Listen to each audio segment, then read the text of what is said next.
Hello, everybody. Thanks so much for joining us today. We will start with an opening statement from Cheryl, and then we will move with an opening statement with Syl. And then I will start taking a Q&A from the media members. If you do have a question, go ahead and raise your hand now. And we will send a recording out at the end of this.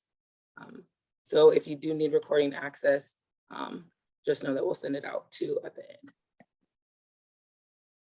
All right, Coach, we will start with you. Morning, everybody. Thanks for joining on a very special day for our franchise in re-signing Sylvia Fowles for a 15th season in the WNBA. We're super excited. Syl is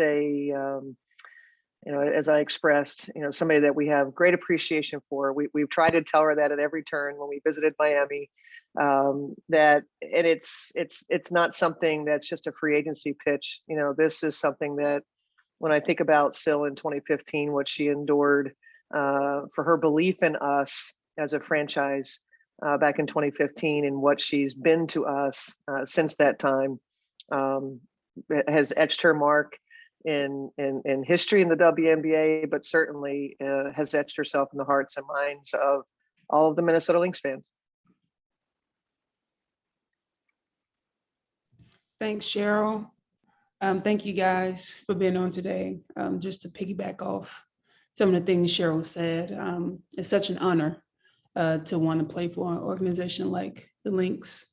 And so it pretty much was a no-brainer to choose to come back this year and finish out my season. Like I said before, a lot of that had a lot to just do with the fans and making sure they get their appreciation of what I bring to this team and pushing forward.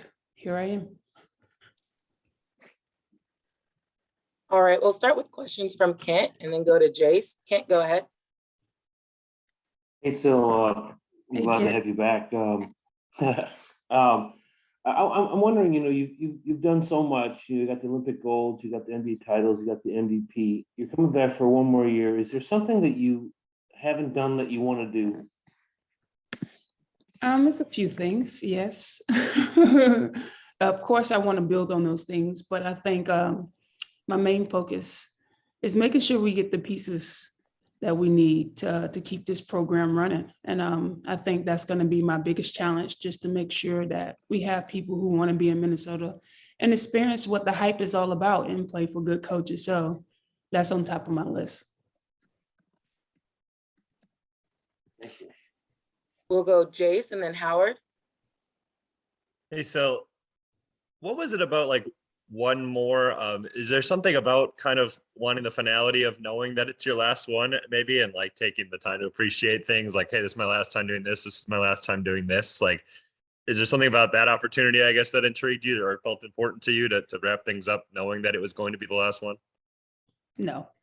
I actually wanted no parts of the finale at all. When we started talking about me coming back, I try to express and stress to my agent and Cheryl how I just wanted this thing to be smooth without the attention, and they was not going for it. So if I would have had it my way, I think I just would have crept under the radar, only because I felt like this is my job.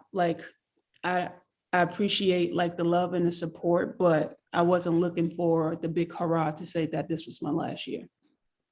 Are you ready for it then, knowing that it's definitely coming now? No.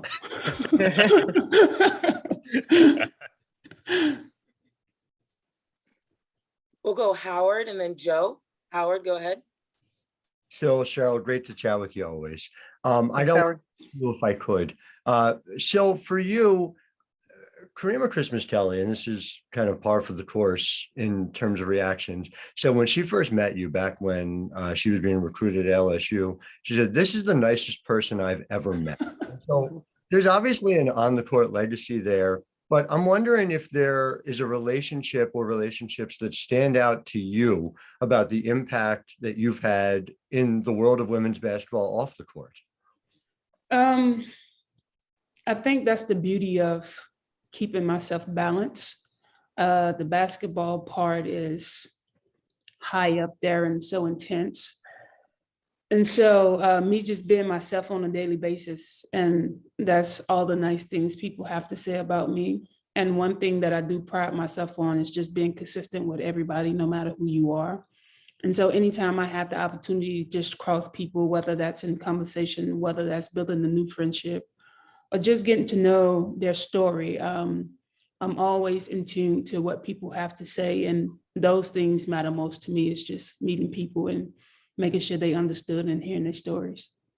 Thank you, Sil. And Cheryl, just really briefly, the case for Sil as the best 5 in the history of this league, if you could summarize it, number one, and number two, how much, there obviously been a lot of great centers through the years, but how much do you believe that is the case, that Sil is the best 5 there's ever been?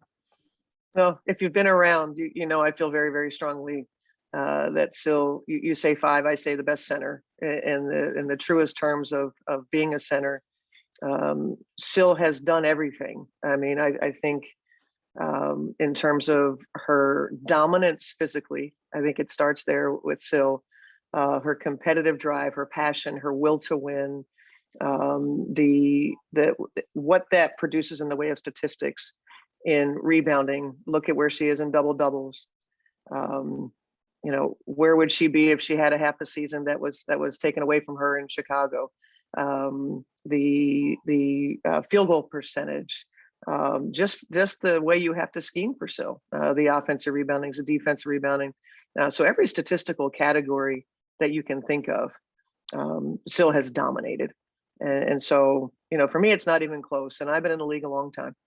And I know that, you're going to say someone like a Lauren Jackson or Lisa Leslie, and to me, they're not centers. Sylvia Fowles is a center in the truest form, and there's not been anybody like her, and it'll be a long time before there's another Sylvia Fowles. Thank you both. Yes. Okay, we'll go Joe and then Jack. Joe, go ahead. Hi, Sylvia. I'm just wondering, after 15 years in the league, how much has changed now for you to get ready to play, to have your body, your rest, your diet, the things you have to do maybe today you didn't do when you first got into the league? Coming into this thing, I just was go, go, go, because that's all I knew. And so playing year-round seasons, from overseas to WNBA, back to overseas, your body kind of takes a toll. And so I'm now entering year 15, and things are pretty simple for me. I simplify as much as possible. I know over the last couple of years, I had like calf injuries and stuff like that. So just trying to modify those things and listen to my body too. Like a lot in the past, I just try to go, go, go and push through things, but I'm now taking things slowly and listening to my body. And the fact is just as great as it was a couple of years ago. Okay, we'll go Jack and then Charles. Jack, go ahead. Hey, Sil, Cheryl, good to see both of you. Sil, for you, you posted on Instagram that Minnesota is home to you. Why do you think that the Lynx in this community is home to you, and why was it so important for you to spend your final season, in front of these great fans? So back in 2015, when all this was going down, just trying to get to Minnesota, the fans in the city embraced me with open arms, like didn't take no for an answer. They had my back no matter what. They spoke up for me. They showed me love, even to the point where they changed my name, Big Seal, to Sweet Seal, because they knew that I didn't like the name Big Seal.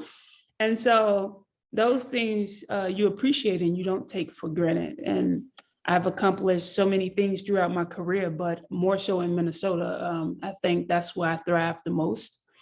And the love that I have for the city and the love that they have for me is unbelievable. And I don't think anyone can take that away. And that's why I call it home. And Cheryl, for you, when you think about Sil, both as a person and a player, what makes you most proud or most grateful for her? Well, like I said, Make Cheryl cry? Nope. No, Oh. because we said there's going to be plenty of that. At some point we'll be all cried out, but but no, I mean, it's what I said in the press release, raised my statement that it's still the person more than it's still the player. I've never been around somebody, and somebody asked me, did I know much about Syl before we traded for her? And the answer was no. I didn't know a lot about Syl. Of course, I knew of Syl.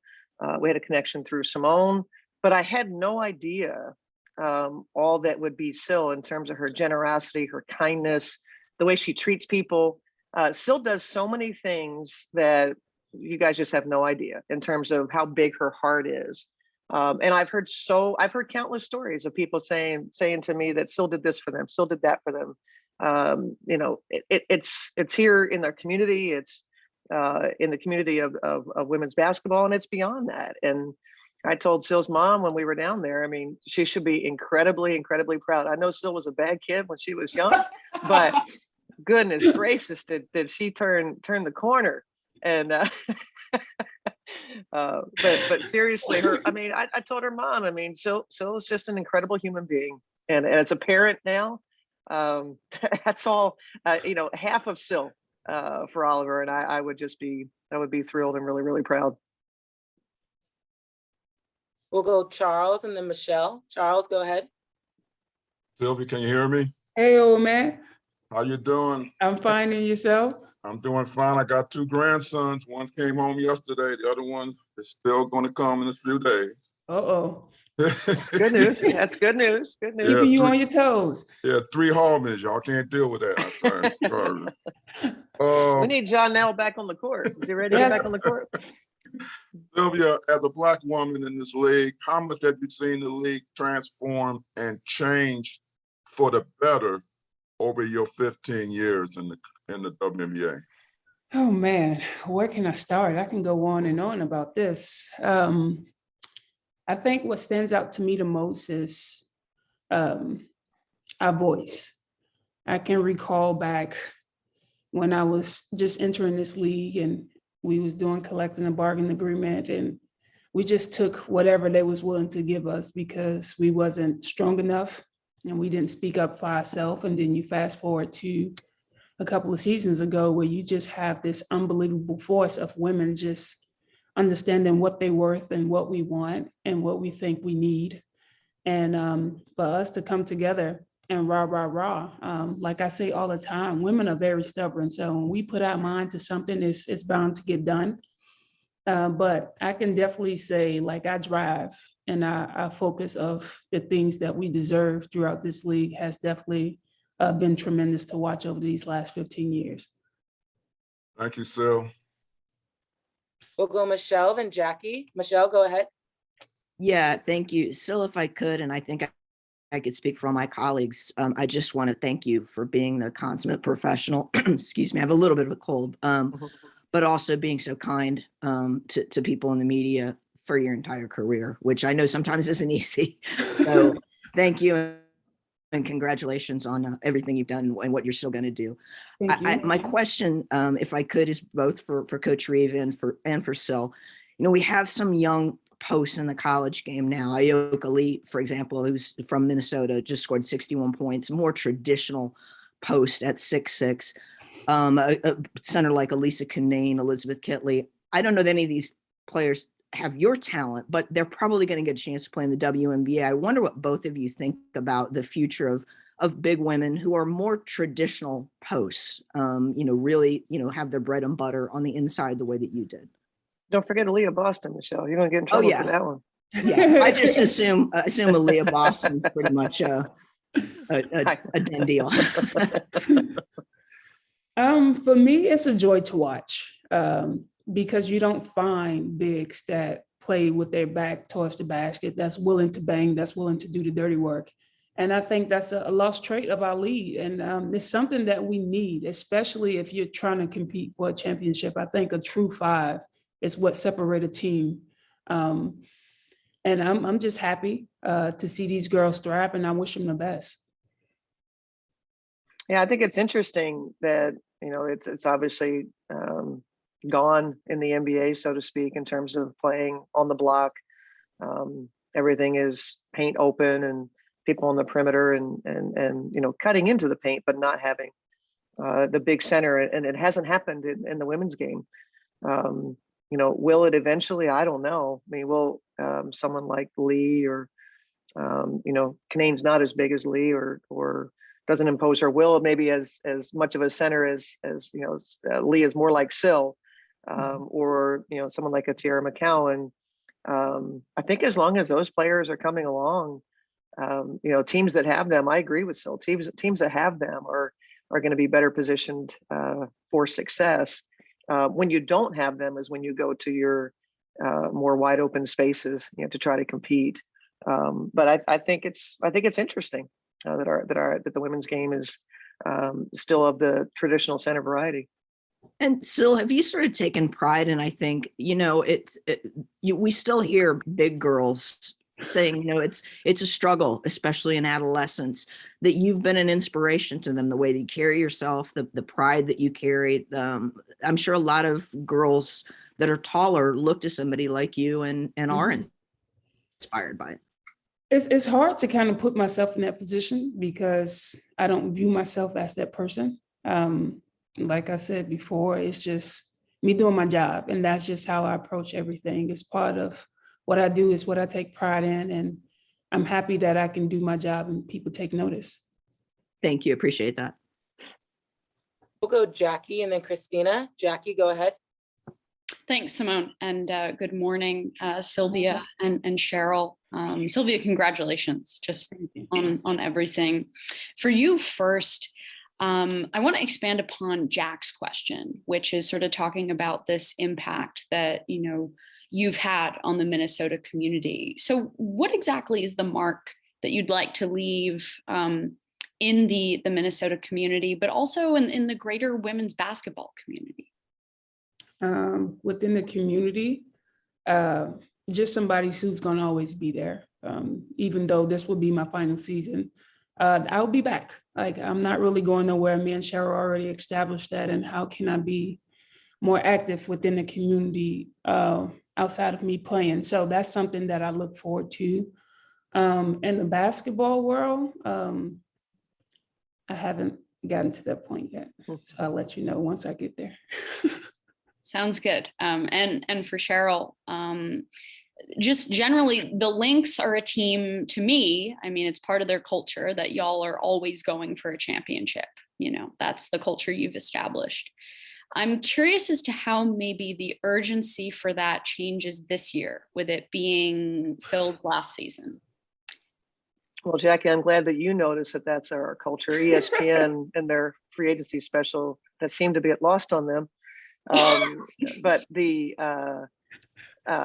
conversations with Syl did center around, no pun intended, that they centered around competing for a championship in her final season. And somebody asked me what impact Syl's signing has on our moves. Everything that we're doing is to position ourselves to compete for a championship in Syl's last season. So we're going to do everything possible for Syl, because that's what she deserves. And so anything within our power and our means, we're going to do, so that it's an incredibly special season. And we hope that ends in our fifth championship.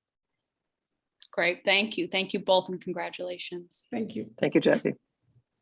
We'll Good go morning. Christina and then Eric. Christina, go ahead. Sure, I have two questions. Good morning, Cheryl and Sylvia. Morning. Congrats on a phenomenal career. So currently I'm with Girls Talk Sports TV. I don't know if you guys know that, but also I'm here on Spotify Green Room with some of your biggest fans who are listening live as we do this press conference. And two of your biggest fans, they have questions for you, Syl. The first question, I guess, was, what is one of your greatest memory of being a part of the Minnesota Lynx franchise? And then I'll ask you the second question after. My greatest memory definitely is the first championship in Minnesota in 2015. It just was crazy. The struggle of getting there and the ups and downs, the mental and the physical distress of just trying to be somewhere and be happy, and to finally get there and see everything unfold in my favor and have probably one of the best careers I had in a long time. And to actually do it in Minnesota, that's probably be on top of my list. Okay, and another fan, the question is, what your toughest WNBA matchup in your career? And then Cheryl, I have one question for you. Ooh, my toughest matchup in my career? I definitely would say Lauren Jackson. She tested me as a youngster, and she had the moves, and she took me away from the basket, and it was very challenging. And I wasn't quite understanding like why bigs are at the 3-point line. So she was one of my biggest challenge.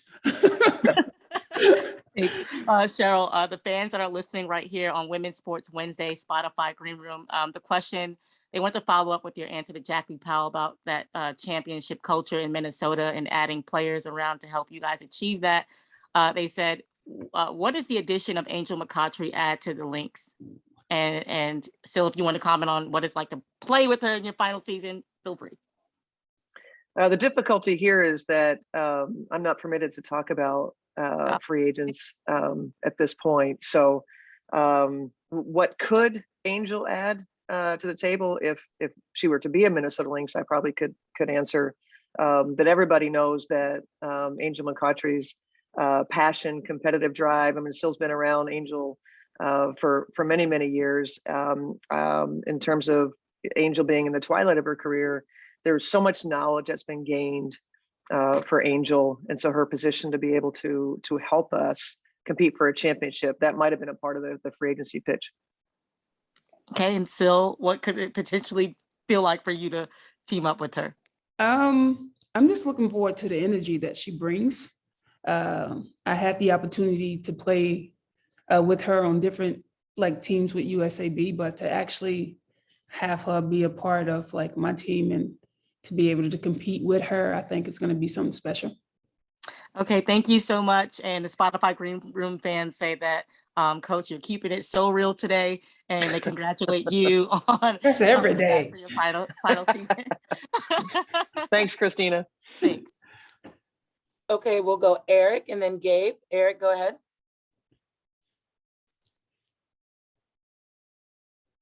Eric, we can't hear you.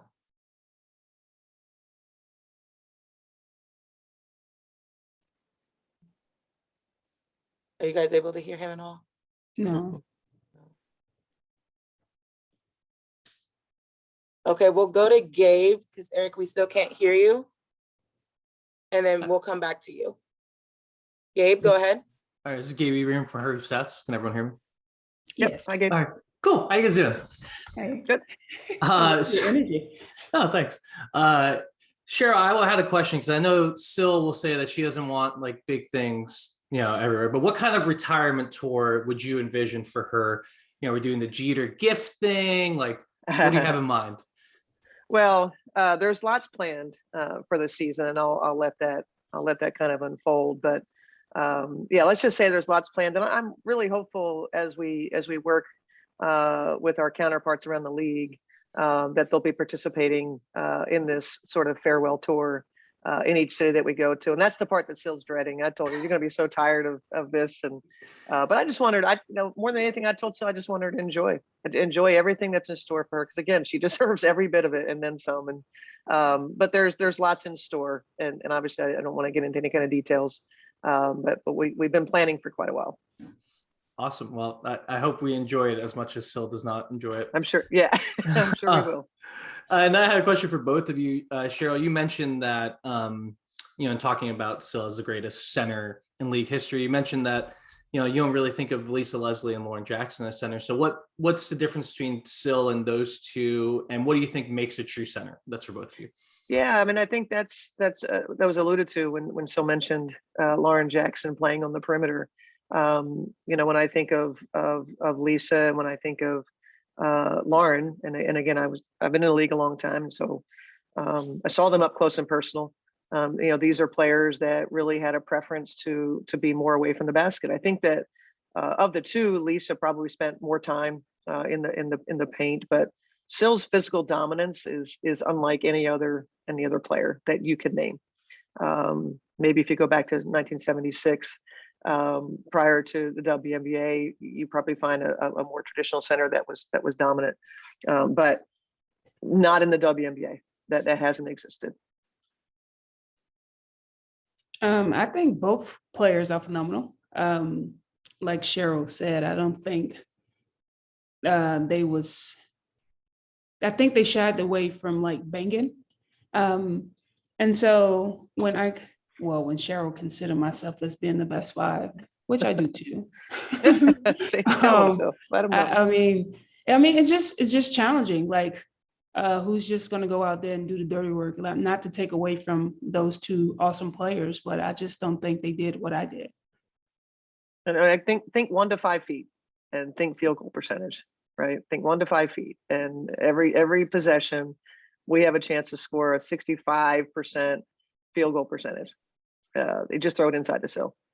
You know, that's a definition of a center. Thank you both. Okay, Eric, we'll try Eric again, and then we'll go to Salone. Salone. Eric, we still can't hear you. Oh, sorry. Come on, Eric. You might want to try disconnecting and then jumping back in. Or you can try texting me the question too, and I can put that on. Salone, we'll go to you. Syl, I'm so happy for you. Congratulations Hey, on your best friend. announcement. Hi. My question though is kind of for both of you. First, for Cheryl, I mean, you've been around so many professional players. You have seen a lot in your years in the WNBA. We, fans see her nickname as Sweet Syl or Mama Syl. Can you talk about the evolution you've seen of Syl as a person in her time in Minnesota? Why she has those nicknames, and just like her as a person that you maybe don't see or come across a whole lot in professional athletes. Yeah, I mean, I think I alluded to it earlier. Just the Syl is the epitome of thinking of other people. Syl's a pleaser. Sometimes it gets in her way, maybe in her life a little bit, because she doesn't say no to anybody, and is always. Yeah, there's countless situations I can think of where just something thoughtful that Syl will take the time to, run and go pick up something for somebody to send off a gift, or stop by a dealership and drop off a pair of shoes, or there's just countless stories like that that makes Syl really, really special. In terms of her time with our team, Syl has moved from, and this might give her a bit of a headache to think about, when she was here in 2015, she just kind of came in and was focused on basketball and being, great for us in the paint, and got finals of the MVP, and MVP of the finals in 2015. 2016, same thing, just kind of being a part of the team as opposed to it becoming her team. And so Syl had to move from being, a part of things and sharing the load to, by the time we got to 2017, that we were a team that needed Syl to kind of emerge as the one that could take over, because our team physically was changing. And maybe players that were doing things in the past, suddenly things were getting harder physically. And Syl's like, I got you, and put the team on her back in 2017. In 2018, as the band was breaking up, as we know now, and then you get to 2019, and she's looking around and going, all these peeps that she was sharing the load with weren't there. And so Syl had to emerge as a leader and learn patience, and how do I best get things out of my teammates? And that's been an evolution. I think Syl has become, she's always been maternal, but that's not necessarily always about leadership, being maternal. And so you kind of had to learn that sometimes you got to be, quote, the bad guy, and be able to say things to your teammate and not worry about if you might have hurt their feelings. And so that sort of conflict, that's the space that Syl lives in. And I learned a lot about Syl the leader and how I could better help her, because I don't want to affect her game. And so I think we've kind of gotten into a sweet spot with all of that. And Syl is counted on heavily for her to be the professional that she is, prepare the way that she does for our season, care as much as she does about all of her teammates. So, by example, Syl has been tremendous, and then has learned where to insert her voice. And for me, I try to balance that with making sure that it doesn't take away from her game, because Syl's so passionate and wants to help that she could be distracted. So it's been an evolution along the way. But her kindness and generosity has been steady and consistent, and it's really been incredibly be a part of. I walked around for the first couple of years ago, and I had no idea Syl was like this. This is so fun.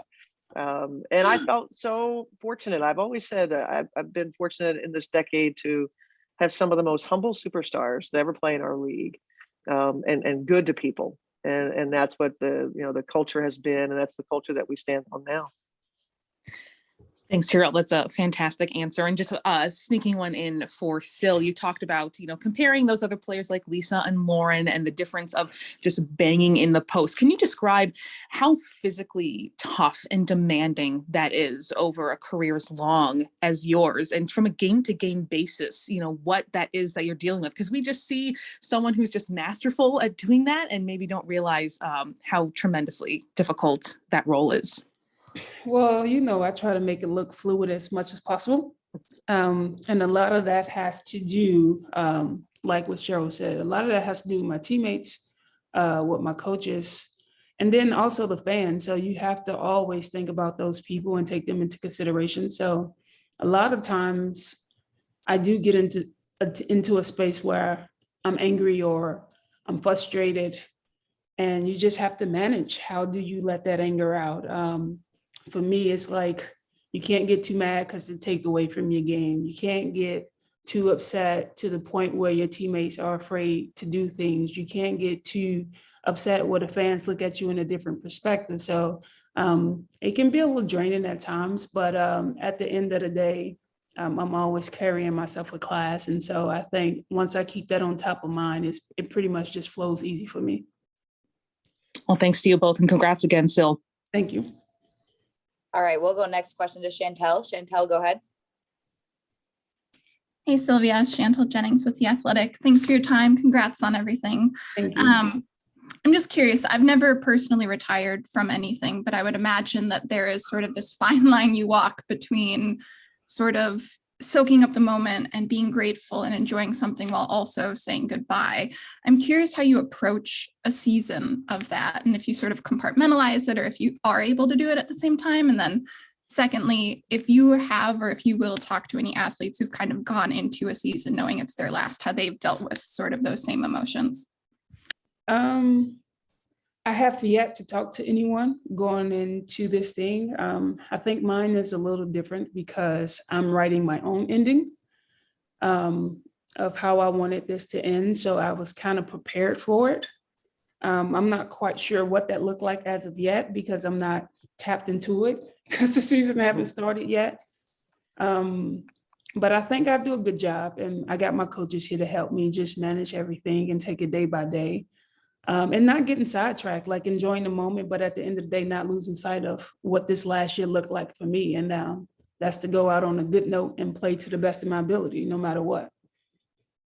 Thank you. All right, I got Eric's question in the chat, so we will do this. For Coach Reeve, the best piece of advice that you ever gave to Sylvia, what is that?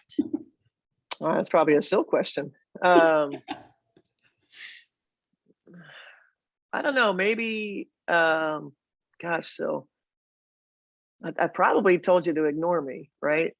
Don't let me get, don't let me get on your nerves, I think, right? Was that something like that? You don't need to get on my nerves. I don't know, Syl, that's what's the best piece of advice I ever gave Syl? I don't know, Syl. Best piece of advice definitely is to flush it. I think that was our best thing. I think everything's supposed to be perfect. When things don't go my way, I kind of, I'm hard on myself. And we got to this space where she just was like, flush it, pretty much mean F it. So, and so once I got to that space, it made everything a lot easier. Like she was like, you're not going to be perfect all the time. I mean, as long as you're doing your best, that's all we can ask for. So that's probably one of the best advices.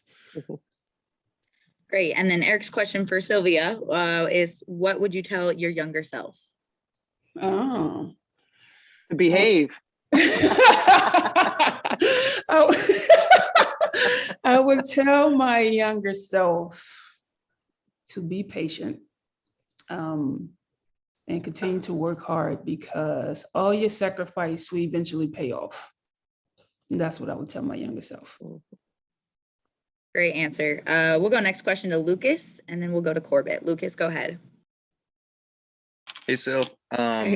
I believe in the past you've said that after you're done with your WNBA career, you'd be interested in going into mortuary science. Is that still something you're considering after you retire? Yes, that is highly on my list, something that I truly enjoy to this day. That would be my next move, yes. Awesome, thank you. All right, we'll go Corbett next. Corbett, go ahead.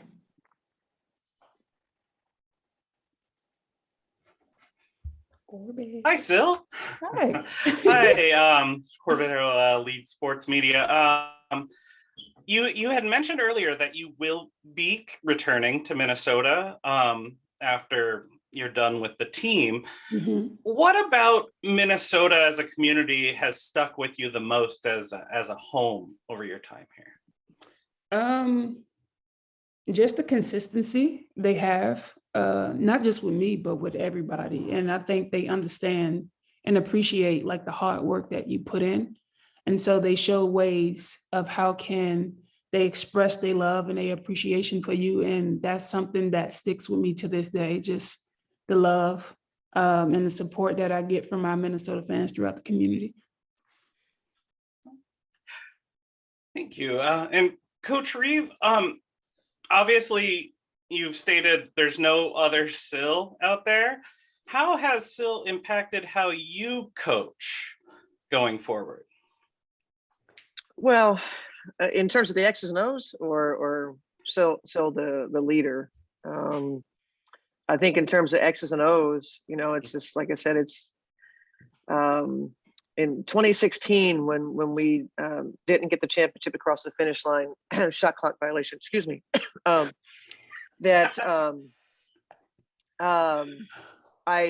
looked at that season, and you always try to evaluate yourself and go, what could I have done? You know, we should have been champions. And you know, outside of the unfortunate lack of a review by Eric Bruton, there was this moment where I said, I've got this really, really good basketball player that I think I have failed to feature in a way. And it was time.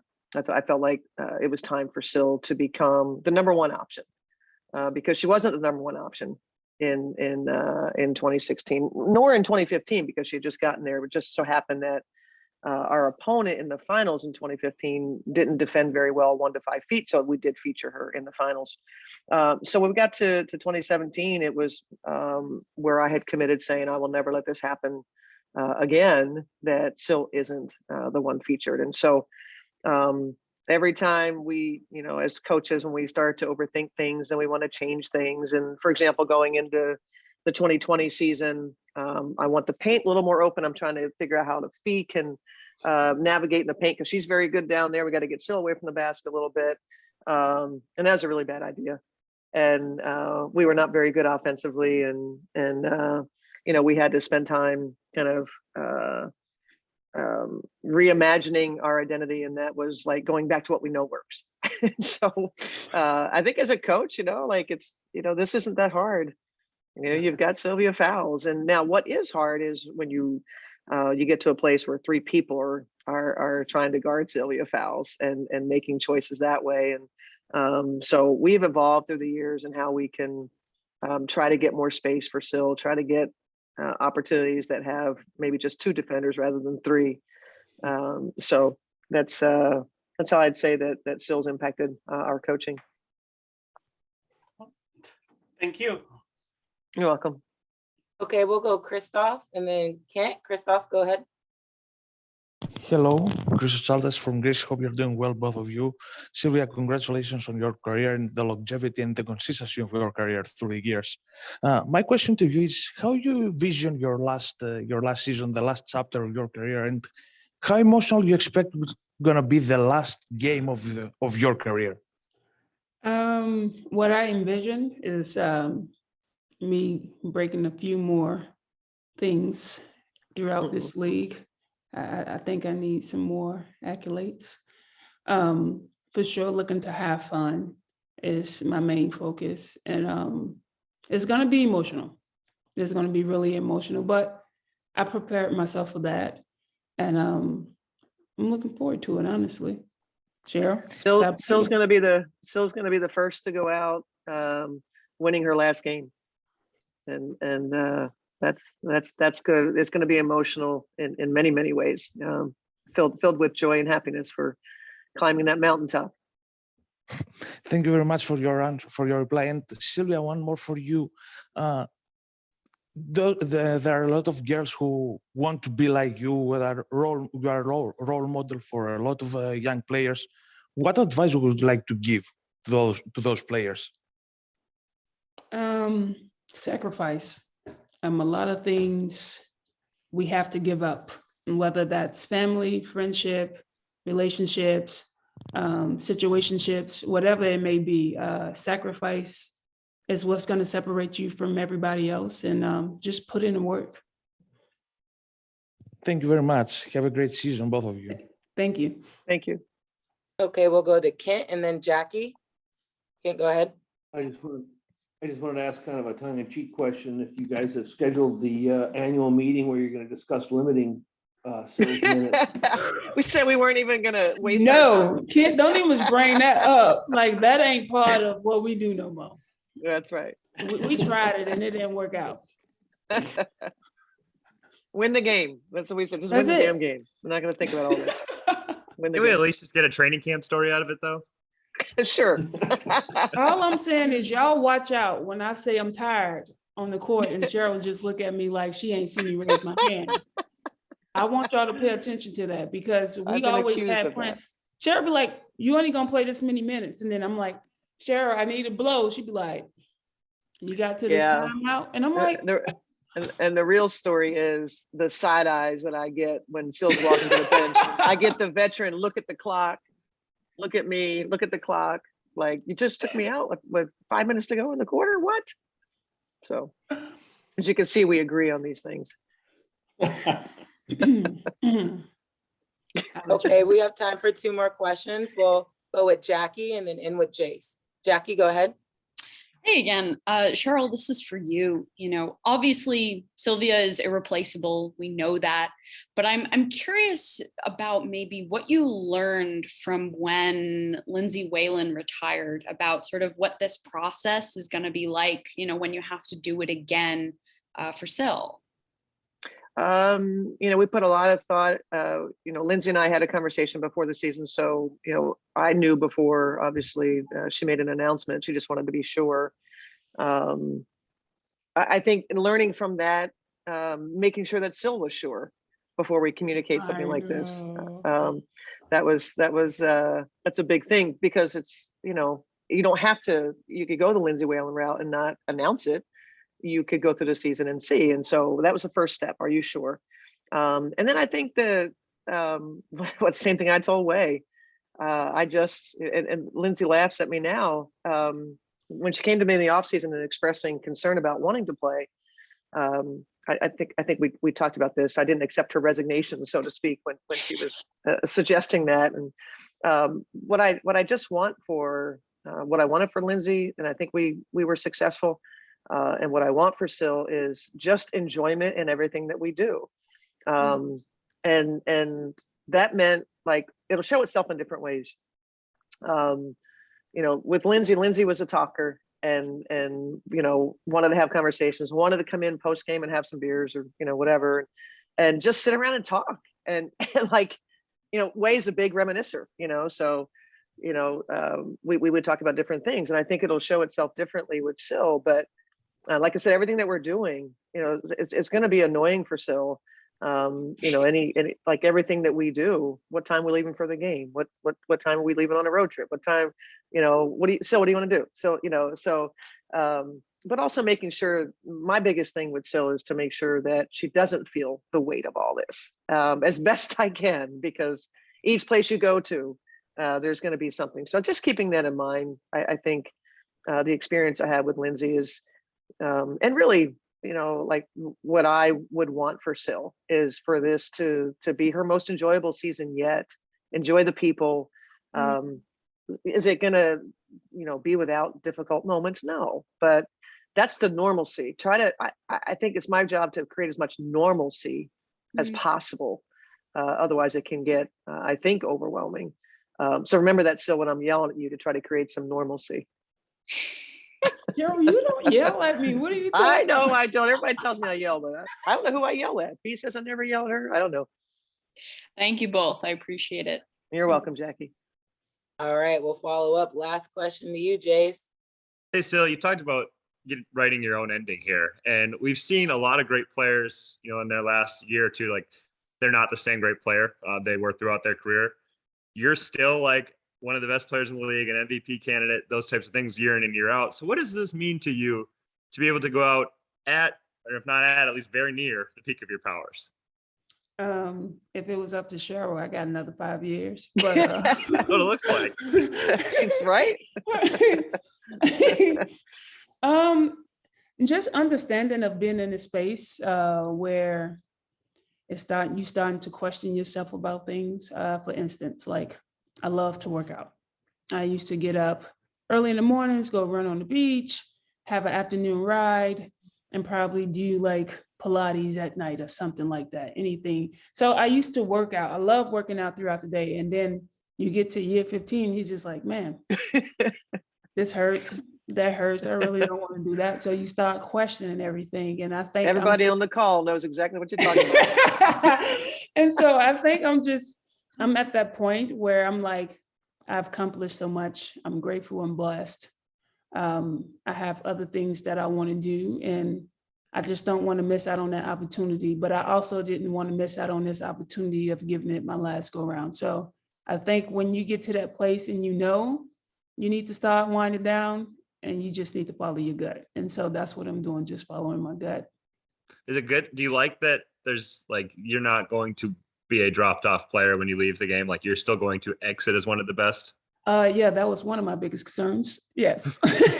I did not want to roll out of this thing I did not want to roll out on the rims. So yes, that was one of my biggest things. Yes. Cheryl, Thanks. don't laugh. We talked about this. I know we did. Woof.